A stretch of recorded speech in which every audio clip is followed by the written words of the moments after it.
Mucho del cambio climático, ayer hacía mucho calor, hoy de vuelta hace frío.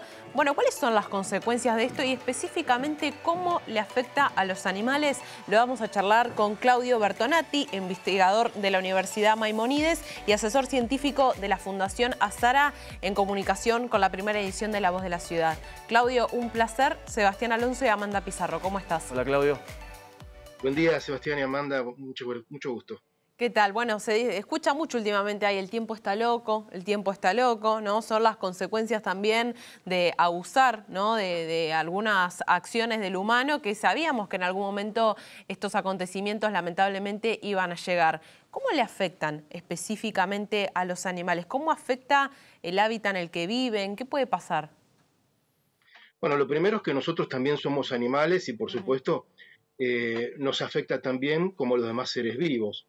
O sea, el clima es uno de los factores que incide y define en gran medida cómo ocupamos los espacios de la superficie terrestre o la superficie o el fondo de los mares. Entonces, si hay más temperatura, más calor o menos calor, eso afecta en cómo nos distribuimos en el espacio. En materia de cambio climático, nosotros tenemos impactos a distintos niveles o escalas. Hay impactos que afectan directamente a ecosistemas completos, es el caso de los arrecifes de coral, las altas cumbres, las montañas, los glaciares, los polos, las áreas circumpolares, los humedales. Otra escala es al nivel de especies, o sea, afecta a grupos de organismos o seres vivos completos. Por ejemplo, el 30% de los anfibios del mundo está amenazado. Y una de las amenazas es que el cambio climático se suma a las amenazas tradicionales o históricas que ya tenían los anfibios, como la contaminación de los cuerpos de agua, como en el caso del cambio climático incide en desecar las áreas húmedas, los bañados, las lagunas, los ríos. Y los anfibios, como su nombre lo indica, anfi es doble, anfibio, doble vida, tienen una vida en el agua y una vida terrestre.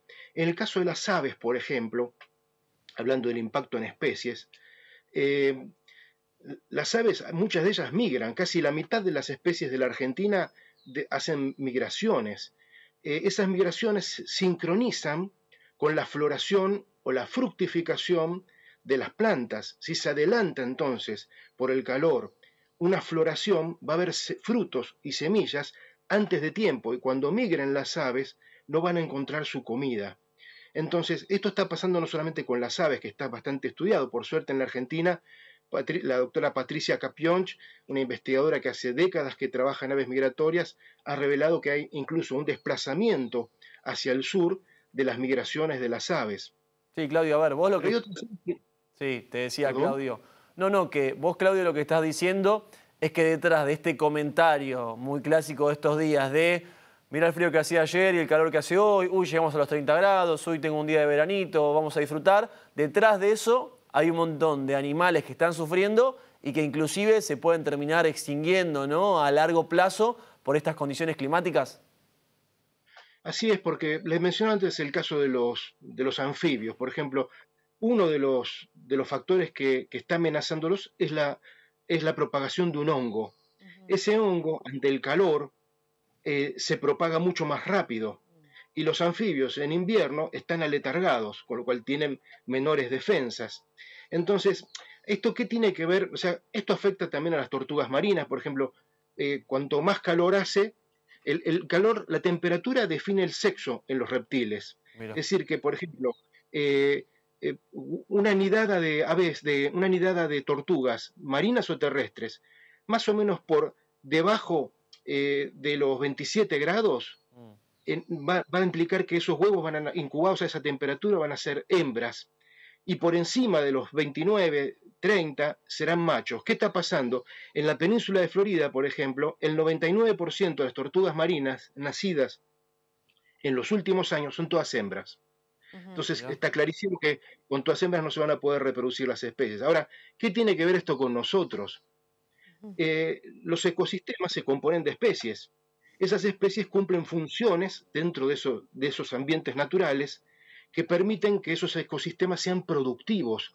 Mucha gente cree que un bosque, una selva, un desierto, un pastizal, una laguna son áreas improductivas. Eso es un analfabetismo ambiental brutal, porque esos ecosistemas producen oxígeno, regulan las temperaturas de su ambiente, producen fauna y recursos alimenticios o medicinales.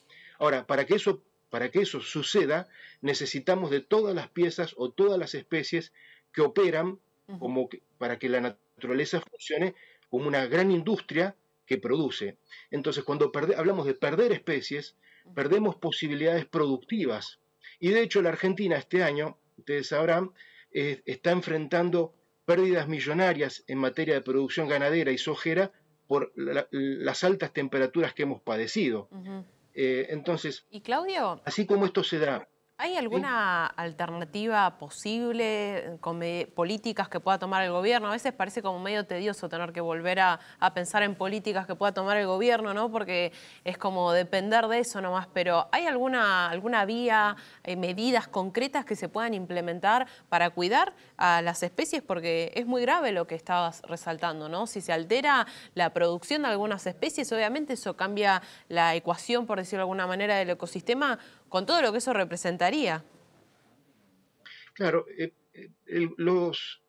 los países, incluidos nuestros gobiernos, tanto a nivel nacional como provincial, a escalas provinciales, no pueden tomar medidas, deben tomar las medidas. Esto es, si quieren que la Argentina salga de su crisis crónica, a las variables que está manejando en la macroeconomía, tiene que incorporar la ecuación ambiental, porque en un escenario como el actual, la Argentina está en jaque en materia agropecuaria y para salir de ese jaque necesita básicamente dos cosas. La primera es ampliar el número o la superficie de las áreas protegidas, es decir, crear nuevos parques nacionales, parques provinciales, reservas municipales, alentar la creación de reservas privadas y por otro, administrar con más inteligencia, con criterios de sostenibilidad, decimos nosotros, a lo que está fuera de esas áreas protegidas. Pero ¿a qué estamos asistiendo? A que si bien hay una ley de bosques, los bosques se siguen deforestando, legal e ilegalmente. Nosotros necesitamos interrumpir la tasa de deforestación ilegal, ¿no? Y, por el contrario, no solamente ponernos contentos con que se detuvo lo ilegal, rehabilitar o restaurar los bosques degradados, porque eso nos va a permitir muchas cosas, entre otras, contribuir a mitigar o estabilizar un poco las condiciones climáticas. Por otro, generar nuevos recursos para que puedan ser bien aprovechados. Pero un país como el nuestro, la verdad, tiene una larga tradición en materia de improvisación. Basta revisar quiénes fueron los últimos ministros o secretarios de Ambiente de la Nación para darnos cuenta que en general no es nadie que conozca o que tenga experiencia o formación en la materia. No es un problema de un partido político, es un problema estructural. A ese problema estructural tenemos que enfrentarlo con políticas de Estado en materia ambiental también, así como pretendemos que haya políticas de Estado en economía, en salud pública, en educación, tenemos que incorporar lo ambiental, porque nosotros en este tipo de escenario tan cambiante, donde enfrentamos una crisis ambiental que es global y que la Argentina tiene una contraparte, decimos, bueno, necesitamos tomar medidas inteligentes que no estamos viendo. No estamos viendo. La verdad es que la Argentina está sumando cada vez más áreas protegidas. Eso lo venimos haciendo bastante bien. Pero lo que está fuera de las áreas protegidas lo estamos destruyendo. Eso se habla mucho. Eso se habla mucho, Claudio. Y a ver, por un lado tenemos la responsabilidad de los gobiernos, eso está clarísimo. Pero ojo, ¿no? También veo que la gente, la ciudadanía, hay gente que tiene conciencia, pero son los menos. Es una minoría. Hay también, ¿no?, una responsabilidad individual que yo veo que se habla mucho, que ustedes como investigadores, como referentes, las instituciones, se habla de reciclaje, se habla de la no contaminación, en las cosas mínimas. Y a veces veo que también falta un montón de ese lado. No sé si son las escuelas que tienen que enseñarlo con mucha más fuerza, pero hay una responsabilidad fuerte de nuestra parte que a veces miramos para otro lado también. Sebastián, mira, pusiste la mirada en el ojo de la tormenta para mí, porque es muy fácil echar las culpas al cambio climático, es muy fácil decir esto lo tienen que hacer los funcionarios públicos y tirarle la pelota a los demás y afuera de la cancha. La realidad es que todos los ciudadanos tenemos que adoptar también, como vos decís, una responsabilidad.